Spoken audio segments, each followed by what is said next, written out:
ಇನ್ನು ಅಯೋಧ್ಯೆಗೆ ಆಂಜನೇಯನನ್ನ ಕರೆತಂದಿದ್ದಾರೆ ಕರುನಾಡ ಭಕ್ತರು. ಅಯೋಧ್ಯೆಯ ಪುಣ್ಯ ನೆಲದಲ್ಲಿ ಆಂಜನೇಯ ಮೂರ್ತಿಯ ಸಂಚಾರವಾಗಿದೆ. ಹೆಗಲ ಮೇಲೆ ಆಂಜನೇಯನ ಹೊತ್ತು ತಂದಿದ್ದಾರೆ ಕನ್ನಡಿಗರು. ಹೊಸಕೆರಹಳ್ಳಿ ರಾಮ ಭಕ್ತರಿಂದ ಹನುಮನಿಗೆ ಬಾಲರಾಮನ ದರ್ಶನವನ್ನ ಮಾಡಿಸಿದ್ದಾರಂತೆ.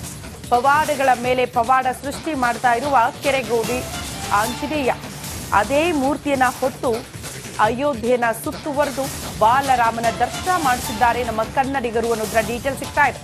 ಈ ರೀತಿ ಹಲವು ವಿಶೇಷತೆಗಳಿಗೆ ಅಯೋಧ್ಯೆ ಸಾಕ್ಷಿಯಾಗುತ್ತೆ. ಪ್ರಮುಖವಾಗಿ ನಮ್ಮ ಕನ್ನಡಿಗರು ಅನ್ನೋದು ಬಹಳ ಹೆಮ್ಮೆ. ದೃಶ್ಯ ನೋಡ್ತಾ ಇದ್ದೀರಿ, ಹನುಮನ ಮೂರ್ತಿ ತೆಗೆದುಕೊಂಡು ಹೋಗಿರುವ ದೃಶ್ಯ. ಹೊಸಕೆರಹಳ್ಳಿಯ ರಾಮನ ಭಕ್ತರು ಈ ರೀತಿ ಅಯೋಧ್ಯೆಗೆ ತೆಗೆದುಕೊಂಡು ಹೋಗಿದ್ದಾರೆ. ಅಲ್ಲಿಂದ ನೇರವಾಗಿ ರಾಮನನ್ನ ದರ್ಶನ ಮಾಡಿಸಿದ್ದಾರೆ ಅನ್ನೋದರ ಡೀಟೇಲ್ ಸಿಗ್ತಾ ಇದೆ. ಅಯೋಧ್ಯೆಗೆ ಪ್ರತಿಯೊಬ್ಬರು ಹೋದಾಗ್ಲೂ ಕೂಡ ಮೊದಲು ಹನುಮಾನ್ ಗಡಿಗೆ ಭೇಟಿ ಕೊಡ್ತಾರೆ. ಕಾರಣ ಅಲ್ಲಿ ಆಂಜನೇಯನ ದರ್ಶನ ಪಡೆದುಕೊಂಡ ಬಳಿಕವೇ ನೇರವಾಗಿ ರಾಮ ಮಂದಿರಕ್ಕೆ ಹೋಗೋದು. ಸೊ ಇಲ್ಲೂ ನೋಡಿ, ನಮ್ಮ ಕನ್ನಡಿಗರು ಹನುಮಂತನ ಮೂರ್ತಿಯನ್ನ ತೆಗೆದುಕೊಂಡು ಹೋಗಿ ಅಯೋಧ್ಯೆ ಪೂರ್ತಿ ಸುತ್ತಾಕಿ ಆ ನಂತರ ರಾಮಲಲ್ಲಾನ ದರ್ಶನ ಮಾಡಿಸಿದ್ದಾರೆ ಅನ್ನೋದರ ಡೀಟೇಲ್ ಸಿಗ್ತಾ ಇದೆ.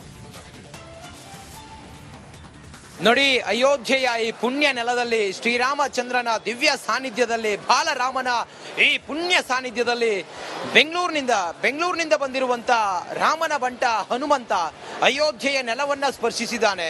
ಅಯೋಧ್ಯೆಯ ಶ್ರೀರಾಮನ ಜನ್ಮಭೂಮಿಗೆ ಬಾಲರಾಮನ ಈ ಭವ್ಯವಾದಂತ ಸಾನ್ನಿಧ್ಯಕ್ಕೆ ಹನುಮಂತನನ್ನ ಕರೆದುಕೊಂಡು ಬಂದಂತ ಭಕ್ತರೆಲ್ಲಿದ್ದಾರೆ ಅವ್ರನ್ನ ಮಾತಾಡ್ತೀನಿ. ಸರ್ ಹೇಳಿ, ಎಲ್ಲಿಯ ದೇವಸ್ಥಾನ ಹನುಮಂತ, ಎಲ್ಲಿಯ ಅಯೋಧ್ಯೆ, ಏನ್ ವಿಚಾರ ಇದು? ಸೊ ಇದೇನಂದ್ರೆ ಸ್ವಾಮಿಯವರು ಸಾಧಾರಣ ಮೂರ್ತಿ ಅಲ್ಲ ಇದು. ಈ ಮೂರ್ತಿ ಶಕ್ತಿ ತುಂಬಾ ಇದೆ. ಏನಂದ್ರೆ ಈ ಶಕ್ತಿಲಿ ಸ್ವಾಮಿ ಬರೀತಾರೆ ಮತ್ತೆ ಮಾತಾಡ್ತಾರೆ, ಅಂದ್ರೆ ಬರದೇ ಹೇಳ್ತಾರೆ, ಬರವಣಿಗೆ ಹೇಳ್ತಾರೆ. ಮತ್ತೆ ಈ ತರ ನೋಡಿ ಹಿಂಗೆ ಹೋಗ್ತಾ ಇರೋದು ಅವರೇ, ನಾವಲ್ಲ, ನಾವೇನು ಮುಟ್ಟೆ ಇಲ್ಲ. ಸೊ ಅದಾದ್ಮೇಲೆ ಪ್ರಶ್ನೆಗಳು ಕೊಡ್ತಾರೆ ಎಲ್ಲರಿಗೂ. ಪ್ರತಿಯೊಂದು ಮನೆಗಳಿಗೂ ಹೋಗ್ತಾರೆ, ಅವ್ರ ಮನೆದು ಏನೇನು ಸಮಸ್ಯೆಗಳಿದೆ ಅದೆಲ್ಲ ಪರಿಹಾರ ಕೊಡ್ತಾರೆ. ನಡೆದಾಡುವ ಹನುಮಂತ. ಹೌದು, 100% ನಡೆದಾಡೋ ಹನುಮಂತ.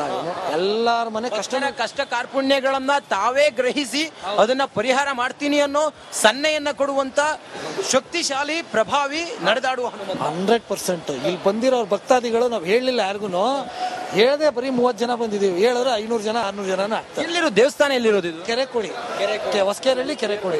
ಪೂಜೆ ಎಲ್ಲ ಹೇಗ್ ನಡೆಯುತ್ತೆ? ತುಂಬಾ ಚೆನ್ನಾಗಿ ನಡೆಯುತ್ತೆ ದೇವಸ್ಥಾನದಲ್ಲಿ. ಪೂಜೆ ಪುನಸ್ಕಾರ ಎಲ್ಲ ತುಂಬಾ ಚೆನ್ನಾಗಿ ನಡೆಯುತ್ತೆ.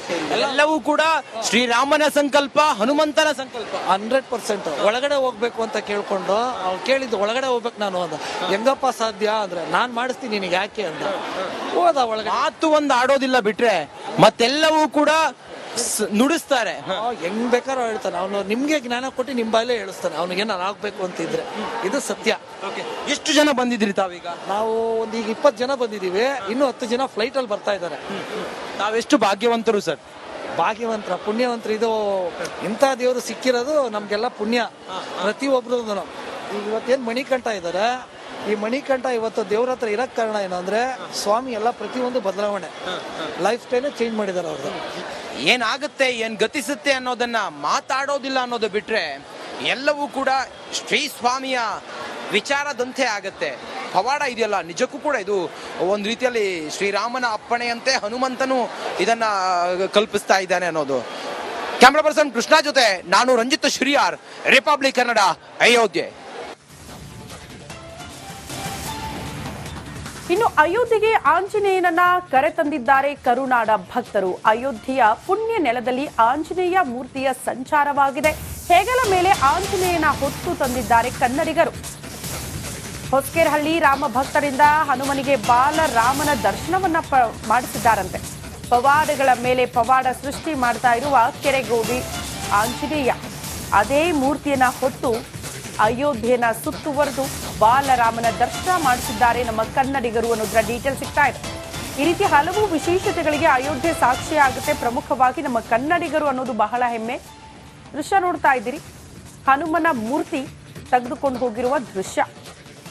ಹೊಸಕೆರಹಳ್ಳಿಯ ರಾಮನ ಭಕ್ತರು ಈ ರೀತಿ ಅಯೋಧ್ಯೆಗೆ ತೆಗೆದುಕೊಂಡು ಹೋಗಿದ್ದಾರೆ. ಅಲ್ಲಿಂದ ನೇರವಾಗಿ ರಾಮನನ್ನ ದರ್ಶನ ಮಾಡಿಸಿದ್ದಾರೆ ಅನ್ನೋದರ ಡೀಟೇಲ್ ಸಿಗ್ತಾ ಇದೆ. ಅಯೋಧ್ಯೆಗೆ ಪ್ರತಿಯೊಬ್ಬರು ಹೋದಾಗ್ಲೂ ಕೂಡ ಮೊದಲು ಹನುಮಾನ್ ಗಡಿಗೆ ಭೇಟಿ ಕೊಡ್ತಾರೆ. ಕಾರಣ ಅಲ್ಲಿ ಆಂಜನೇಯನ ದರ್ಶನ ಪಡೆದುಕೊಂಡ ಬಳಿಕವೇ ನೇರವಾಗಿ ರಾಮ ಮಂದಿರಕ್ಕೆ ಹೋಗೋದು. ಸೊ ಇಲ್ಲೂ ನೋಡಿ, ನಮ್ಮ ಕನ್ನಡಿಗರು ಹನುಮಂತನ ಮೂರ್ತಿಯನ್ನ ತೆಗೆದುಕೊಂಡು ಹೋಗಿ ಅಯೋಧ್ಯೆ ಪೂರ್ತಿ ಸುತ್ತಾಕಿ ಆ ನಂತರ ರಾಮಲಲ್ಲಾನ ದರ್ಶನ ಮಾಡಿಸಿದ್ದಾರೆ ಅನ್ನೋದರ ಡೀಟೇಲ್ ಸಿಗ್ತಾ ಇದೆ. ನೋಡಿ, ಅಯೋಧ್ಯೆಯ ಈ ಪುಣ್ಯ ನೆಲದಲ್ಲಿ ಶ್ರೀರಾಮಚಂದ್ರನ ದಿವ್ಯ ಸಾನ್ನಿಧ್ಯದಲ್ಲಿ, ಬಾಲರಾಮನ ಈ ಪುಣ್ಯ ಸಾನ್ನಿಧ್ಯದಲ್ಲಿ ಬೆಂಗಳೂರಿನಿಂದ ಬಂದಿರುವಂತ ರಾಮನ ಬಂಟ ಹನುಮಂತ ಅಯೋಧ್ಯೆಯ ನೆಲವನ್ನ ಸ್ಪರ್ಶಿಸಿದ್ದಾನೆ. ಅಯೋಧ್ಯೆಯ ಶ್ರೀರಾಮನ ಜನ್ಮಭೂಮಿಗೆ, ಬಾಲರಾಮನ ಈ ಭವ್ಯವಾದಂತ ಸಾನ್ನಿಧ್ಯಕ್ಕೆ ಹನುಮಂತನನ್ನ ಕರೆದುಕೊಂಡು ಬಂದಂತ ಭಕ್ತರೆಲ್ಲಿದ್ದಾರೆ ಅವ್ರನ್ನ ಮಾತಾಡಿಸ್ತೀನಿ. ಸರ್ ಹೇಳಿ, ಎಲ್ಲಿಯ ದೇವಸ್ಥಾನ ಹನುಮಂತ, ಎಲ್ಲಿಯ ಅಯೋಧ್ಯೆ, ಏನ್ ವಿಚಾರ ಇದು? ಸೊ ಇದೇನಂದ್ರೆ ಸ್ವಾಮಿಯವರು ಸಾಧಾರಣ ಮೂರ್ತಿ ಅಲ್ಲ ಇದು. ಈ ಮೂರ್ತಿ ಶಕ್ತಿ ತುಂಬಾ ಇದೆ. ಏನಂದ್ರೆ ಈ ಶಕ್ತಿಲಿ ಸ್ವಾಮಿ ಬರೀತಾರೆ ಮತ್ತೆ ಮಾತಾಡ್ತಾರೆ, ಅಂದ್ರೆ ಬರದೇ ಹೇಳ್ತಾರೆ, ಬೆರವಣಿಗೆ ಹೇಳ್ತಾರೆ. ಮತ್ತೆ ಈ ತರ ನೋಡಿ ಹಿಂಗೆ ಹೋಗ್ತಾ ಇರೋದು ಅವ್ರೆ, ನಾವಲ್ಲ, ನಾವೇನು ಮುಟ್ಟೆ ಇಲ್ಲ. ಸೊ ಅದಾದ್ಮೇಲೆ ಪ್ರಶ್ನೆಗಳು ಕೊಡ್ತಾರೆ ಎಲ್ಲರಿಗೂ, ಪ್ರತಿಯೊಂದು ಮನೆಗಳಿಗೂ ಹೋಗ್ತಾರೆ, ಅವ್ರ ಮನೆದು ಏನೇನು ಸಮಸ್ಯೆಗಳಿದೆ ಅದೆಲ್ಲ ಪರಿಹಾರ ಕೊಡ್ತಾರೆ. ನಡೆದಾಡುವ ಹನುಮಂತ. ಹೌದು, 100% ನಡೆದಾಡೋ ಹನುಮಂತ. ಎಲ್ಲಾರ ಮನೆ ಕಷ್ಟ ಕಾರ್ಪಣ್ಯಗಳನ್ನ ತಾವೇ ಗ್ರಹಿಸಿ ಅದನ್ನ ಪರಿಹಾರ ಮಾಡ್ತೀನಿ ಅನ್ನೋ ಸನ್ನೆಯನ್ನ ಕೊಡುವಂತ ಶಕ್ತಿಶಾಲಿ, ಪ್ರಭಾವಿ ನಡೆದಾಡುವ ಹನುಮಂತ. 100%. ಇಲ್ಲಿ ಬಂದಿರೋ ಭಕ್ತಾದಿಗಳು ನಾವ್ ಹೇಳಲಿಲ್ಲ ಯಾರಿಗೂ, ಹೇಳದೆ ಬರೀ 30 ಜನ ಬಂದಿದೀವಿ, ಹೇಳಿದ್ರೆ 500 ಜನ 600 ಜನ. ಎಲ್ಲಿರೋ ದೇವಸ್ಥಾನ ಎಲ್ಲಿರೋದು ಇದು? ಕೆರೆಕೋಡಿ, ಹೊಸಕೆರೆಯಲ್ಲಿ ಕೆರೆಕೋಡಿ. ಪೂಜೆ ಎಲ್ಲ ಹೇಗ್ ನಡೆಯುತ್ತೆ? ತುಂಬಾ ಚೆನ್ನಾಗಿ ನಡೆಯುತ್ತೆ ದೇವಸ್ಥಾನದಲ್ಲಿ. ಪೂಜೆ ಪುನಸ್ಕಾರ ಎಲ್ಲ ತುಂಬಾ ಚೆನ್ನಾಗಿ ನಡೆಯುತ್ತೆ ಅಲ್ಲಿ. ಎಲ್ಲವೂ ಕೂಡ ಶ್ರೀರಾಮನ ಸಂಕಲ್ಪ, ಹನುಮಂತನ ಸಂಕಲ್ಪ. 100%. ಒಳಗಡೆ ಹೋಗ್ಬೇಕು ಅಂತ ಕೇಳ್ಕೊಂಡು ಅವ್ರು ಕೇಳಿದ್ದು, ಒಳಗಡೆ ಹೋಗ್ಬೇಕು ನಾನು ಅಂದ. ಹೆಂಗಪ್ಪ ಸಾಧ್ಯ ಅಂದ್ರೆ, ನಾನ್ ಮಾಡಿಸ್ತೀನಿ ನಿನಗೆ ಯಾಕೆ ಅಂತ ಹೋದ ಒಳಗಡೆ. ಮಾತು ಒಂದು ಆಡೋದಿಲ್ಲ ಬಿಟ್ರೆ ಮತ್ತೆಲ್ಲವೂ ಕೂಡ ನುಡಿಸ್ತಾರೆ. ಹೆಂಗ್ ಬೇಕಾದ್ರೂ ಹೇಳ್ತಾನೆ ಅವನು. ನಿಮ್ಗೆ ಜ್ಞಾನ ಕೊಟ್ಟು ನಿಮ್ ಬಾಯಲ್ಲೇ ಹೇಳಿಸ್ತಾನೆ ಅವ್ನಿಗೆ ಏನಾರು ಆಗ್ಬೇಕು ಅಂತ ಇದ್ರೆ. ಇದು ಸತ್ಯ. ಎಷ್ಟು ಜನ ಬಂದಿದ್ರಿ ತಾವೀಗ? ನಾವು ಈಗ 20 ಜನ ಬಂದಿದೀವಿ. ಇನ್ನು 10 ಜನ ಫ್ಲೈಟ್ ಅಲ್ಲಿ ಬರ್ತಾ ಇದ್ದಾರೆ. ತಾವೆಷ್ಟು ಭಾಗ್ಯವಂತರು ಸರ್. ಭಾಗ್ಯವಂತರ, ಪುಣ್ಯವಂತರು. ಇದು ಇಂಥ ದೇವರು ಸಿಕ್ಕಿರೋದು ನಮ್ಗೆಲ್ಲ ಪುಣ್ಯ ಪ್ರತಿಯೊಬ್ರು. ಈಗ ಇವತ್ತೇನ್ ಮಣಿಕಂಠ ಇದಾರೆ, ಈ ಮಣಿಕಂಠ ಇವತ್ತು ದೇವ್ರ ಹತ್ರ ಇರಕ್ ಕಾರಣ ಏನು ಅಂದ್ರೆ, ಸ್ವಾಮಿ ಎಲ್ಲ ಪ್ರತಿಯೊಂದು ಬದಲಾವಣೆ, ಲೈಫ್ ಸ್ಟೈಲ್ ಚೇಂಜ್ ಮಾಡಿದಾರೆ ಅವ್ರದ್ದು. ಏನಾಗುತ್ತೆ, ಏನ್ ಗತಿಸುತ್ತೆ ಅನ್ನೋದನ್ನ ಮಾತಾಡೋದಿಲ್ಲ ಅನ್ನೋದು ಬಿಟ್ರೆ ಎಲ್ಲವೂ ಕೂಡ ಶ್ರೀ ಸ್ವಾಮಿಯ ವಿಚಾರದಂತೆ ಆಗತ್ತೆ. ಪವಾಡ ಇದೆಯಲ್ಲ, ನಿಜಕ್ಕೂ ಕೂಡ ಇದು ಒಂದ್ ರೀತಿಯಲ್ಲಿ ಶ್ರೀರಾಮನ ಅಪ್ಪಣೆಯಂತೆ ಹನುಮಂತನು ಇದನ್ನ ಕಲ್ಪಿಸ್ತಾ ಇದ್ದಾನೆ ಅನ್ನೋದು. ಕ್ಯಾಮ್ರಾ ಪರ್ಸನ್ ಕೃಷ್ಣ ಜೊತೆ ನಾನು ರಂಜಿತ್ ಶ್ರೀಯಾರ್, ರಿಪಬ್ಲಿಕ್ ಕನ್ನಡ, ಅಯೋಧ್ಯೆ. ಏನ್ ಪ್ರಾಬ್ಲಮ್ ಇಲ್ಲ ಏರಿಯಾದಲ್ಲಿ? ಏನ್ ಪ್ರಾಬ್ಲಮ್? ಏನ್ ನಿಮ್ ಪ್ರಾಬ್ಲಮ್? ಇದೆಲ್ಲ ಪ್ರಾಬ್ಲಮ್ ಐತಿಲ್ಲ ಹೇಳಿ. ಏನ್ರಿ ನಿಮ್ ಪ್ರಾಬ್ಲಮ್? ಏನ್ ನಿಮ್ ಪ್ರಾಬ್ಲಮ್ ಅಂತ ಹೇಳಿ. ಯಾರಪ್ಪ ನಗರಕ್ಕೆ? ಗಾಂಧಿನಗರ, ದಾಸರಹಳ್ಳಿ, ರಾಜರಾಜೇಶ್ವರಿ ನಗರ, ಚಾಮರಾಜಪೇಟೆ, ಹುಬ್ಬಳ್ಳಿ, ಚೆನ್ನಮ್ಮ ವೃತ್ತದ ಮೈಸೂರಿಗೆ ಬಂದಿರೋದು. ಬ್ಯಾಡಗಿ ತಾಲೂಕಿಗೆ ನಾವು ಬಂದಿವ್ರಿ. ಸರ್ ಹೇಳಿ ಸರ್, ಏನ್ ಪ್ರಾಬ್ಲಮ್? ನಿಮ್ ಎಮ್ ಎಲ್ ಎ ಹೆಂಗೆ? ಏನೆಲ್ಲ ಸಮಸ್ಯೆಗಳು? ಏನ್ ಕಥೆ ಇಲ್ಲಿ ಬಂತ?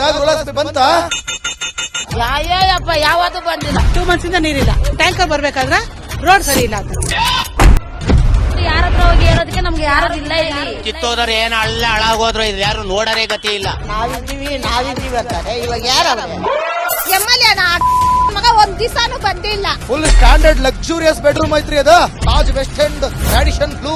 ಮೀಟಿಂಗ್ ನಿಮ್ದು ಮೀಟಿಂಗ್ ಇಲ್ಲಿ ಮಾಡ್ರಿ. ಇಷ್ಟು ವರ್ಷ ಆಯ್ತು, ಇದಕ್ಕೆಲ್ಲ ಯಾರು ಸರ್ ಜವಾಬ್ದಾರಿ? 2,000 ರೂಪಾಯಿ ಬ್ಯಾಂಕ್ ಹೋಗ್ತೀನಿ ಬರ್ತಾ ಇದ್ದೀನಿ. ಬ್ಯಾಂಕಿಗೆ ಹೋಗ್ತೀರಿ ಬರ್ತೀರಿ 2,000 ಮಾತ್ರ ಬರ್ತಾ ಇಲ್ಲ. 2,000 ನಂದೇ ಹೊಂಟೋಯ್ತು. ನಿಲ್ ಮೇಲೆ ಭಾರಿ ಐಟ್ ಅದಲ್ಲ ಮಾರೇ. ಮೇಡಮ್ ಬರಲ್ಲ ಕಣ್ರಿ ಸರ್.